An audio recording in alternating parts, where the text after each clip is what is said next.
त्याला जाणून घ्यायचे होते की प्रीती दिल्लीला सुरक्षित पोहोचली आहे की नाही. जेव्हा समोरून फोन उचलला गेला आणि बोलणे ऐकले तेव्हा तो स्तब्ध झाला आणि टेरेसवरून खाली पळाला. आता पुढे. रमण खाली उतरताच तो घराबाहेर पडला, गेट बंद केला आणि त्याची बाईक घेऊन निघून गेला. तो 2 ते 3 किलोमीटर प्रवास करून एका लहान रुग्णालयात पोहोचला. चौकशी केल्यानंतर तो एका लहान वॉर्डमध्ये गेला जिथे फक्त 4 बेड होते. त्यापैकी 2 रिकामे होते. प्रीती 3ऱ्या क्रमांकाच्या बेडवर पडली होती. तिच्या डोक्याला, हाताला आणि पायाला जखमा होत्या आणि त्याच्यावर पट्टी बांधलेली होती. रमण प्रीतीला पाहून, प्रीती तुला ही दुखापत कशी झाली? काय झालं? रमण घाबरून म्हणाला. रमणने विचारल्यावर प्रीती काहीच बोलली नाही. तिने तोंड फिरवले. तिला एका दुचाकीस्वाराने धडक दिली आणि दुचाकीस्वाराने स्वतः तिला इथे आणले आणि तिच्यावर उपचार केले आणि त्याच्या उपचाराचा खर्चही दिला. जवळ बसलेल्या दुसऱ्या महिलेने सांगितले, जी एका रुग्णाची नातेवाईक होती आणि तिनेच फोन उचलला होता. त्या महिलेचे म्हणणे ऐकल्यानंतर रमण प्रथम डॉक्टरकडे गेला आणि त्यांच्याशी बोलला. डॉक्टरांनी त्याला सांगितले की सर्व काही ठीक आहे आणि कोणताही धोका नाही. हे ऐकून रमणने सुटकेचा निश्वास सोडला आणि तो प्रीतीकडे परत आला. तुला वेदना होत असतील ना? रमण काळजीने प्रीतीकडे पाहत म्हणाला. जे काही घडत आहे ते माझ्यासोबत घडत आहे. तुम्हाला काय फरक पडतो? प्रीती, तुझी नाराजी दाखवण्याची ही योग्य वेळ आहे का? रमण तिला हलकेच फटकारत म्हणाला. मी का रागावू? आता माझा तुमच्याशी काही संबंध नाही. आधी माझा तो संबंध होता, पण आता मला माहीत आहे की तुमच्या हृदयात आणि आयुष्यात दुसरा कोणीतरी आहे. म्हणून आता मला तुमच्याबद्दल कोणताही राग नाही. हो, मला थोडे दुःख होत आहे, पण मी काही दिवसात स्वतःला सावरेल. मग तू का रडत आहेस? तर आता मी रडूही नाही. माझ्यावर तर पूर्ण हक्क आहे. रमण, समजले तुम्हाला? प्रीती रडत म्हणाली. बरं, ते ठीक आहे, पण तुला आता विश्रांतीची गरज आहे. आणि हा अपघात असा कसा झाला? तुझं लक्ष नव्हतं का? मी सरळ जात होते, पण तो मागून आला आणि मला मागून टक्कर दिली. यात माझी काय चूक? ठीक आहे, मी तुझ्या कुटुंबाला फोन करतो. ते इथे आले तर तुला बरे वाटेल. रमण प्रीतीला म्हणाला. नाही, काही गरज नाही. मी उद्या दिल्लीला परत जाईल. मला पुन्हा या शहरात यायचे नाही. प्रीती, एवढी हट्टी होऊ नकोस. माझं हो म्हणणंच तुझ्यासाठी सगळं आहे का? तुझं कुटुंब तुझ्यासाठी काहीच नाहीये का? आणि तुला खूप जास्त लागलेलं आहे. हा तर एवढंही नाही लागले की मी मरून जाईल. तू जास्त बोलत आहेस प्रीती. जास्त बोलणे चांगले नाहीये. रमण रागाने म्हणाला. मी बोलेन, 1000 वेळा बोलेल. आणि तुम्ही इतकी काळजी का करत आहात? तुम्हाला लाज वाटत नाही का? तुमच्या आयुष्यात एक मुलगी आहे आणि तुम्ही दुसऱ्या मुलीवर हक्क दाखवायला आला आहात. जर तुमच्या आयुष्यात आधीच कोणीतरी होती तर तुम्ही मला आधीच सांगायला हवे होते. का इतके दिवस माझ्या फिलिंगशी खेळत होतास का? प्रीती रागाने म्हणाली. हा तर ठीक आहे, मी जात आहे आणि मी इथे कोणताही हक्क दाखवण्यासाठी आलो नाही. तू माझ्या बहिणीची नणंद आहेस. मी त्या नात्यामुळे इथे आलो होतो आणि माझी चूक झाली इथे येऊन. मी आता जात आहे. हो, हे बरं होईल. तुम्ही निघून जा. मला तुम्हाला भेटायचं नाहीये. तुम्ही माझ्या हृदयात फक्त माझं हृदय तोडण्यासाठी आला होता. प्रीती रडत रडत म्हणाली. प्रीतीचे म्हणणे ऐकून रमण नाराज होऊन तिथून बाहेर आला आणि बाहेर येताच डॉक्टरांनी सांगितले की ते प्रीतीला डिस्चार्ज देत आहे, कारण आता तिची घरी काळजी घेतली जाऊ शकते. हे ऐकून रमण परत आत गेला आणि त्याने पाहिले की प्रीती जवळ बसलेल्या महिलेच्या खांद्यावर डोके ठेवून डोळे मिटून रडत होती आणि म्हणत होती. त्याने माझे मन तोडले काकू, पण मी त्याचा द्वेष करू शकत नाही, कारण मी त्याच्यावर त्याहूनही जास्त प्रेम करते. तो मला विसरला तरी मी त्याला कधीच विसरणार नाही. हे सर्व ऐकून रमणचे डोळे पाणावले. त्याला कालपर्यंत ही मुलगी आवडायची, पण आता तो म्हणू शकतो की तो तिच्यावर प्रेम करतो, खूप प्रेम करतो, कारण अपघाताबद्दल ऐकल्यानंतर त्याची हालत काय झाली होती हे त्याला चांगलेच माहीत होते. रमण तिच्याजवळ आला आणि म्हणाला. डॉक्टर तुला काही वेळातच डिस्चार्ज देतील. मी तुझ्या कुटुंबाला कळवतो. नाही, ते इथून खूप दूर राहतात आणि रात्र खूप झाली आहे. ते उगाचच घाबरून जाईल आणि गाडी चालवताना लक्ष केंद्रित करू शकणार नाही. मी डॉक्टरांशी बोलून सकाळपर्यंत इथेच थांबेल आणि सकाळी स्वतः माझ्या घरच्यांना सांगेल. तुम्ही आता जा. मग तू रात्रभर इथे एकटीच राहणार आहेस का? हो, मी राहीन. ह्या काकूही आहे इथे. मी पण थांबतो इथे. नाही, काही गरज नाही. प्लीज तुम्ही तुमच्या आयुष्यात तुमच्या प्रेमिकेसोबत आनंदी राहा आणि मला एकटे सोडा. मी तुम्हाला वचन देते की मी तुम्हाला पुन्हा कधीही त्रास देणार नाही. पण इथून निघून जा प्लीज. मी तुला असं एकटं सोडू शकत नाही. तुझं कुटुंब येईपर्यंत तू माझी जबाबदारी आहेस. नाही आई मी तुमची. तुम्ही इथून जा. तुम्ही माझं मन आधीच तोडलं आहेस. आता तुम्हाला तुमच्या आयुष्यात असलेल्याचंही मन तोडायचं आहे का? गप्प बस. माझ्या आयुष्यात कोणीच नाहीये. तू परत जावे म्हणून मी तुला खोटं बोललो. जर माझ्या आयुष्यात कोणी असतं तर तुला कधीच ते अटेन्शन मिळालं नसतं ज्यामुळे तू माझ्यावर एवढं प्रेम करतेस. मी ते आल्यापासून तू माझ्यावर सारखे आरोप करत आहेस. रमणचे म्हणणे ऐकून प्रीतीने त्याच्याकडे पाहिले आणि नंतर थोडे त्याच्याजवळ जाऊन त्याच्या खांद्यावर जोरजोरात हात मारून रडू लागली. तू खूप वाईट आहेस. तू मला खूप त्रास दिलास. मला खूप रडवलेस. तू हे का केलेस? तू एकदम वेडी आहेस. आधी तू रडत होतीस की या मुलाच्या आयुष्यात कुणीतरी आहे आणि आता जेव्हा तो म्हणतोय की असं काही नाहीये तेव्हाही तू रडत आहेस. ती काकू हसत म्हणाली. प्रीती काहीच बोलली नाही. फक्त रमणकडे पाहत राहिली आणि रमण तिची नजर टाळत राहिला. काही वेळाने वॉर्ड पूर्णपणे रिकामा झाला कारण दुसऱ्या पेशंटलाही डिस्चार्ज देण्यात आला होता. पण प्रीती आणि रमणने उद्या सकाळपर्यंतचा वेळ मागितला होता. रमणने तिथे काम करणाऱ्या एका माणसाकडून प्रीतीसाठी बाहेरून हलके जेवण मागवले होते. प्रीतीला दुखापत झाली होती म्हणून त्याने त्याच्या हाताने तिला खायला घालायला सुरुवात केली. प्रीती त्याच्या हाताने शांतपणे आणि आनंदाने जेवली. चल प्रीती आता औषध घे. रमण औषध काढत म्हणाला. नाही मला नाही घ्यायचे. का? कारण मला तुमच्याकडून एक किस हवे आहे तरच मी ते खाईन. माझ्यासमोर असा बालिशपणा करू नकोस समजलं. शांतपणे औषध घे. नाही मला इथे एक किस पाहिजे आहे आणि मगच मी औषध घेईल. प्रीती तिच्या कपाळावर बोट ठेवत म्हणाली. नको पिऊस. होऊ देत तुला त्रास. मी तुझ्या मूर्खपणाला प्रोत्साहन देणार नाही. रमणचा राग पाहून प्रीती दुःखी झाली. तिने औषध घेतले आणि शांत बसली. आता वेदना कमी झाल्या का? रमणने काही वेळाने विचारले. आता काहीच वेदना होत नाहीत. आता सगळं ठीक आहे. प्रीतीने रमणला प्रेमाने सांगितले. झोप आता. तुला आरामाची गरज आहे. रमण विषय टाळत म्हणाला. मला तुमचीही गरज आहे. प्रीती म्हणाली. प्रत्येक गरज पूर्ण होत नाही. प्लीज माझी गरज पूर्ण करा. तुला कसं समजत नाहीये प्रीती? कारण तुम्ही जसा विचार करता आहात तसं काहीही होणार नाही. तुमच्या आणि माझ्यामुळे राजभैया आणि प्रिया वहिनी यांच्या नात्यात कोणतीही अडचण येणार नाही. तू झोप आता. आपण नंतर बोलू. I love you Raman. Preeti direct म्हणाली. ऐक ना माझं प्रीती. I love you. मी काय म्हणतोय ते प्लीज समजून घे ना. I love you. रमण त्याच्या जागेवरून उठला आणि प्रीतीकडे झुकला आणि तिच्या कपाळाचे हळूवार चुंबन घेतले आणि प्रीतीच्या ओठांवर हास्य पसरले. आता झोप. आता तू काहीही बोलणार नाहीस. प्रीतीनेही हो म्हटले आणि रमणची करंगळी धरून ती हळूहळू गाढ झोपेत गेली आणि तिला असेच पाहून रमणही खुर्चीवर झोपी गेला.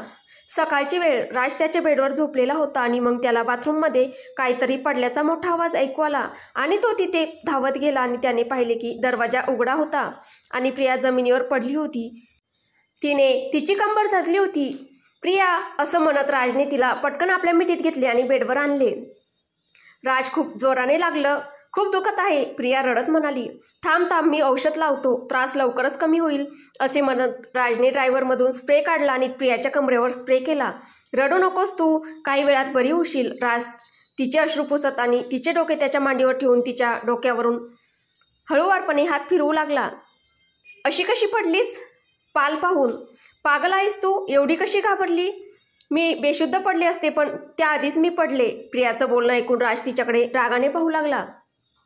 जेव्हा राजने तिच्याकडे रागाने पाहिले तेव्हा प्रिया उठू लागली पण नंतर तिला वेदना जाणवल्या आणि ती जोराने कळवळली. तू काय करतेस? तुला लागला आहे पण तुझ्या हरकती बघ. राज रागाने म्हणाला. हो मग तुम्ही माझ्याकडे असे पाहत होता मग मी काय करू? त्या पालीने मला घाबरवलं. त्यात माझी चूक होती का? प्रिया राजला म्हणाली. पालने तुला घाबरवले नाही. तू पालला घाबरलीस आणि सर्व दोष तिच्यावर टाकतेस. प्रियाच्या कमरेवर हात फिरवत राज म्हणाला. जेणेकरून तिला थोडा आराम मिळेल. आता यात पण माझी चूक आहे का? प्रिया निरागसपणे म्हणाली. हो अगदी. राज म्हणाला. त्याचे बोलणे ऐकून प्रिया म्हणाली. तर तुमची झोपमोड झाली ही माझी चूक आहे. तू आता आराम कर आणि काही बोलू नकोस. राजने तिचे दोन्ही ओठ दाबले. काही वेळाने स्प्रेमुळे प्रियाचा त्रास कमी झाला आणि ती उठू लागली. आता काय झालं? राज म्हणाला. वेदना कमी झाल्या तर मी आता उठते ना. मला अजून काही काम करायचे आहे. काही काम नाहीये. मी आईशी बोलतो. थोडा वेळ आराम कर. नाहीतर जर तू अजून कुठे घसरलीस तर तुझी पाठ वाकू शकणार नाहीस तर ती राहणारच नाही. का नाही राहणार? प्रिया काळजीने म्हणाली. तू एवढी नाजूक जी आहे. मी नाजूक आहे? प्रिया हसत म्हणाली. मग यात हसण्यासारखी काय आहे? नाही ते तुम्ही खूपच कमी बोलतात ना माझ्याबद्दल म्हणून. प्रियाचं बोलणं ऐकल्यानंतर राज तिच्याकडे पाहतच राहिला. त्याने प्रियाबद्दल थोडेसे जरी बोलले तरी तिला त्याचा किती आनंद होतो. आता आराम कर, राज तिच्यावरून नजर हटवत म्हणाला. तेवढ्यात त्याला रमणचा फोन आला. रमणने त्याला प्रीतीच्या ॲक्सिडेंटबद्दल सांगितले आणि तिला कोणताही धोका नसल्याचे आणि तिच्या दुखापती गंभीर नसल्याचेही सांगितले. हे सर्व ऐकून राज थोडा चिंतेत पडला, पण त्याने फक्त तो येत आहे एवढेच सांगितले. राजने प्रियाला काहीही सांगितले नाही आणि तो खोलीतून बाहेर पडला. प्रियाला काय झाले ते विचारायचे होते, पण ती विचारू शकली नाही. सुमारे 1 तासानंतर राज हॉस्पिटलमध्ये पोहोचला, जिथे प्रीती आणि रमण होते. राजला पाहून प्रीती हसली आणि रमण राजच्या शेजारी येऊन उभा राहिला. ॲक्सिडेंट कसा झाला? राज दोघांकडे पाहत म्हणाला. प्रीतीने रमणला आधीच समजावून सांगितले होते की त्याने काही बोलू नये, कारण तीच तिच्या भावाला व्यवस्थित समजावून सांगेल. ते भैया, मला तुम्हा सर्वांना सरप्राईज द्यायचे होते, म्हणूनच मी तुम्हाला सर्वांना न सांगता आग्र्याला आले. पण मी येत असताना एका बाईकस्वाराने मला धडक दिली आणि मला लागलं. ही त्या बाईकस्वाराची चूक नव्हती. मध्येच एक कुत्रा आला. त्याला वाचवण्याचा प्रयत्न करत असताना हा ॲक्सिडेंट झाला आणि त्याने मला इथे दाखल केले आणि बिलही दिले. प्रीती राजला म्हणाली. पण तू घरी बरोबर येत होतीस, मग तुझा अपघात कसा झाला? राजने इतका सरळ बाण मारला की प्रीती आणि रमणचे मन शांत झाले, पण तरीही रमणने त्याच्या चेहऱ्यावरील भाव पूर्णपणे अज्ञानी ठेवले. आणि प्रीती वेळीच शांत झाली आणि म्हणाली, भैया, बसचा मार्ग थोडा बदलला होता, म्हणून मी इथून जात होते. बस 15 मिनिटे थांबली होती, म्हणून मी खाली उतरले आणि हा अपघात झाला. आणि तुम्ही सगळे अचानक घाबराल म्हणूनच मी तुम्हा सर्वांना काही सांगितले नाही. मी फक्त रमण यांना फोन केला, कारण त्यांचे घर जवळच आहे. प्रीतीचे म्हणणे ऐकून रमणचे डोळे मिटले, कारण त्याला माहीत होते की राज हा तिचा भाऊ आहे आणि राज यावर अजिबात विश्वास ठेवणार नाही, कारण विमानाने येऊ शकणारी मुलगी बसने का येईल? ठीक आहे, चल घरी जाऊया, राज एवढंच म्हणाला. प्रीतीला वाटलं की ती वाचली आहे, पण राजला माहीत होतं की ती खोटं बोलत आहे, पण तो काहीच बोलला नाही. माझ्या बहिणीची काळजी घेतल्याबद्दल थँक्यू. घरी ये, आपण पुन्हा कधीतरी भेटू. मला सध्या घाई आहे. रमणशी हस्तांदोलन केल्यानंतर राज म्हणाला. हो नक्कीच भाऊजी. आणि प्रिया कशी आहे? रमणने विचारले. ती ठीक आहे, राज म्हणाला. त्याने सकाळच्या घटनेबद्दल त्याला काही सांगितले नाही. काही वेळाने राज आणि प्रीती घरी होते आणि प्रीतीला पाहून तिचे आईवडील आणि इतर सर्वजण काळजीत पडले. राधा तर रडू लागल्या. हे सगळं कसं घडलं? राधा म्हणाल्या. सकाळी विमानतळावरून परत येत असताना तिचा ॲक्सिडेंट झाला. तिने मला फोन केला आणि मी तिला डॉक्टरकडे घेऊन गेलो. ती ठीक आहे आता, दुखापत फार गंभीर नाहीये, राजने सर्वांना सांगितले. प्रिया देखील तेव्हा खाली होती. राजचं बोलणं ऐकून सगळे शांत झाले, पण प्रीतीला धक्का बसला, कारण विमानतळाबद्दल ऐकल्यानंतर तिला कळले की ती खोटं बोलत आहे हे तिच्या भावाने बरोबर ओळखलं आहे. पण तू आमच्यापैकी कोणालाही तू येत असल्याचं का सांगितलं नाही? राजेश्वरी म्हणाल्या. मला तुम्हा सर्वांना एक सरप्राईज द्यायचं होतं आणि गीता वहिनीच्या मावशीच्या मुलीच्या लग्नालाही जायचं होतं, पण हा ॲक्सिडेंट माझ्यासोबत झाला, प्रीती म्हणाली. खूप गप्पा मारल्यानंतर प्रिया प्रीतीकडे आली आणि म्हणाली, खूप दुखत असेल ना दीदी? तुम्ही मला दीदी का म्हणत आहात? मी तुमच्यापेक्षा लहान आहे वहिनी, प्रीती म्हणाली. अरे काही हरकत नाही, तुम्ही मला वहिनी म्हणा, मी तुम्हाला दीदी म्हणेन. तुम्ही खूप गोड आहात वहिनी, प्रीती हसत म्हणाली. ठीक आहे, आता आपण नंतर बोलू, तू आता आराम कर, राजने प्रीतीला सांगितले आणि राधा तिला खोलीत घेऊन गेल्या. तुला काय झालं? बाथरूममध्ये कशी काय पडलीस? राजेश्वरी म्हणाल्या. आई ते पाल पाहून, प्रिया म्हणाली. म्हणजे ती पाल याच्यापेक्षा जास्त भयानक आहे का?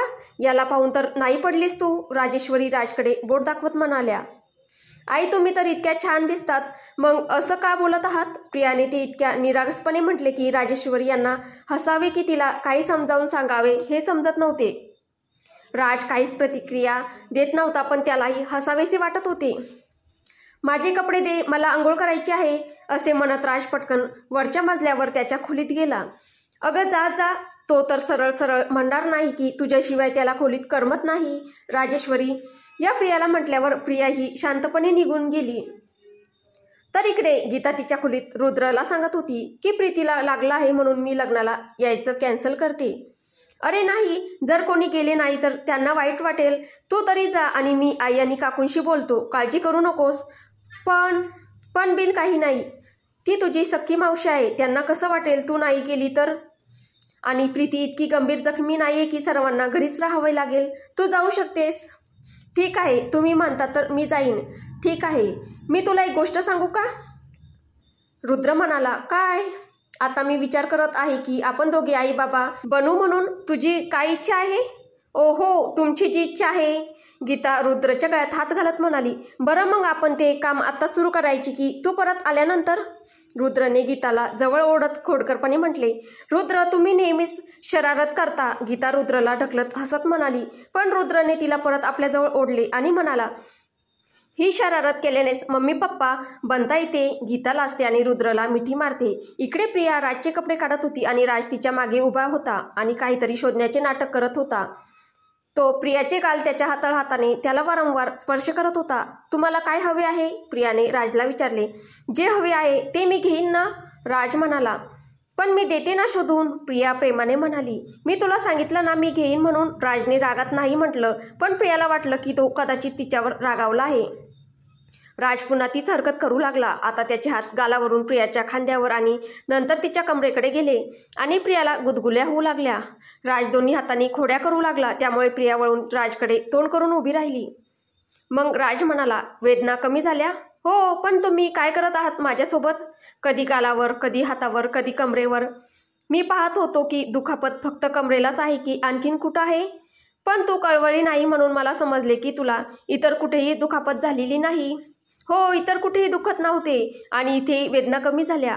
प्रिया आपल्या कमरेवर हात ठेवून आणि थोडे मागे वळून पाहत म्हणाली. त्या वेड्या मुलीला माहीत नव्हते की तिचा नवरा तिच्याशी खोटे बोलत आहे. तिची निरागसता पाहून राजने किंचित हसून डोके हलवले आणि थोडे वाकून प्रियाच्या कमरेवर ओठ टेकवले.